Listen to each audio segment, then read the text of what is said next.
We are in the thick of the spring portal window. It is also a day that ends in Y, which means that we have some portal updates to bring you. And to do that, we'll bring in our portal expert, Chris Hummer. And Chris, before we get to some names and news and notes, I want to ask you about the NCAA and the new transfer portal legislation that they released. A small part of it saying now that all transfers have to be in the portal by the end of this spring portal window. By all, I mean this includes grad transfers, which is a bit of a change. So what's the impact of this new legislation? It means that you can't have anybody jump in the portal in June and disrupt the depth chart for a team, and also teams that have needs can't count on pushing a grad transfer into the portal later than expected. So it's a pretty significant thing. This is where we were 2 years ago. The NCAA, when they introduced the windows and changed the grad transfer rules, altered this. But 2 years ago, you had to be in the transfer portal by a certain deadline. I believe at that point, it was May 31st.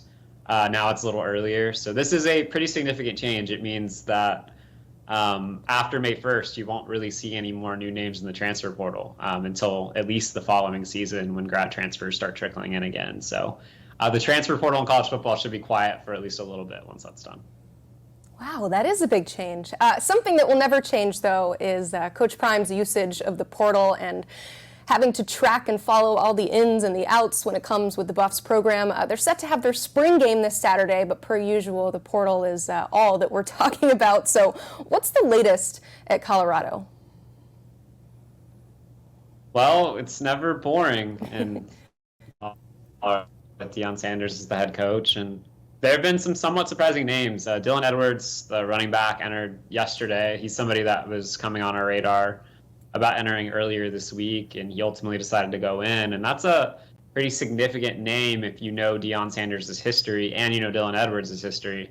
Those two have known each other since Dylan Edwards was in like 5th or 6th grade. Dylan Edwards played for Deion Sanders' Pee Wee football team, essentially.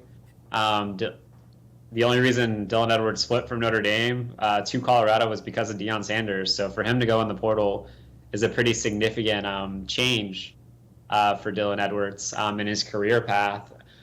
There's a lot of reasons you could point to for why he left. I've heard varying ones. He was working in the slot a lot this spring instead of just at running back. Colorado took Dalen Hayden, the running back from Ohio State, who was likely to start. There's also just been a lot of change at Colorado, depending on who you ask, and there's certainly some volatility to that roster that I think contributes to some of this movement. So it's just the continued kind of push of Deion Sanders. He overturned 80% of his roster in year one, and this time around it's going to be around 50% again. So it's just what seems to happen to Deion Sanders. Especially in the running back room. 3 since the start of the spring portal window have entered 4 total running back, and you mentioned Hayden coming in as well, so it's been a revolving door there. We'll see where he ends up. Meanwhile, interior offensive lineman Jason Zandamela, who is from the 2024 class, USC's number 17 class, he was the top player in that group, and now he's in the portal after being an early enrollee. So where do things stand with his recruitment? Yeah, he wasn't a Trojan for long. He was there for about 3 months before entering the transfer portal. I think the most likely thing is he stays in the nice weather. I think it's very likely he returns home to the Sunshine State and goes back to the state of Florida. That was the buzz on him as soon as he went in the portal, that he wanted to go back closer to home. He's supposed to visit UCF this upcoming weekend.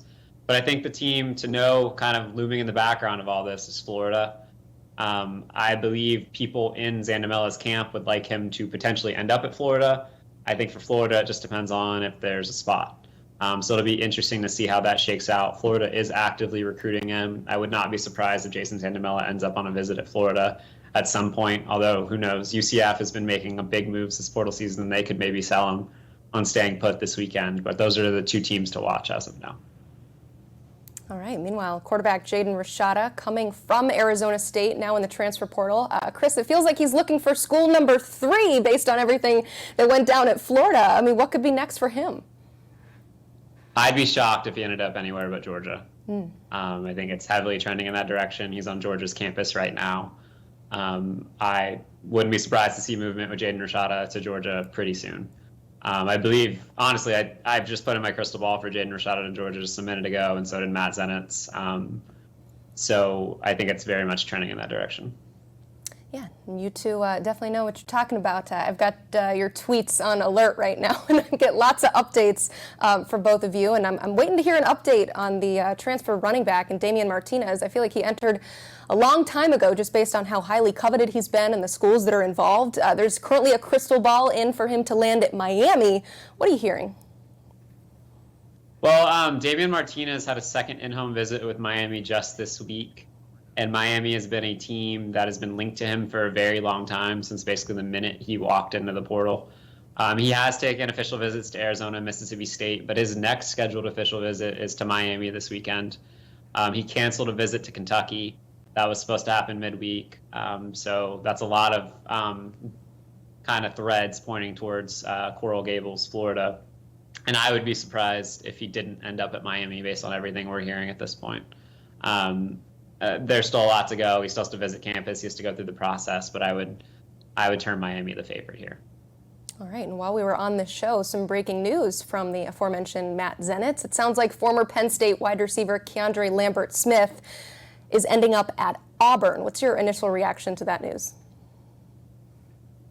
I think it's a nice pickup for Auburn. That is a team that desperately needed to bolster their wide receiver room. That pass game struggled a ton last year. They're going to get a boost from true freshman Cam Coleman. Cam Coleman dominated their spring game. He dominated all spring, frankly. He is going to be a factor as a true freshman. But Keandre Lambert-Smith is a proven big-bodied receiver, good route runner, is a veteran to add to that room, somebody Peyton Thorne can count on from down to down. I think he's somebody that NFL scouts view as kind of a late-round draft pick right now. So he is an NFL talent walking into Auburn. And they really need a boost in that pass game, and I think they really got one with Keandre Lambert-Smith.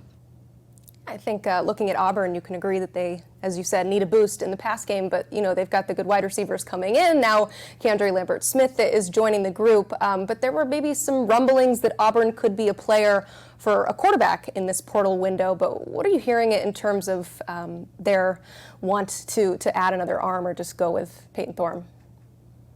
Yeah, there were definitely some times this offseason where it looked like Auburn might take a quarterback. They kicked the tires on Cam Ward very late in his process, before he ended up declaring for the NFL draft and before he ended up removing his name from the NFL draft and going to Miami. Auburn did kind of explore that as an option. But I think after going through spring, the word around Auburn is they're very comfortable with where Peyton Thorne sits. And plus, this just isn't a really good quarterback market to have a need there. There are very few starting caliber options at the moment. So I think Auburn's pretty happy with where their room is right now.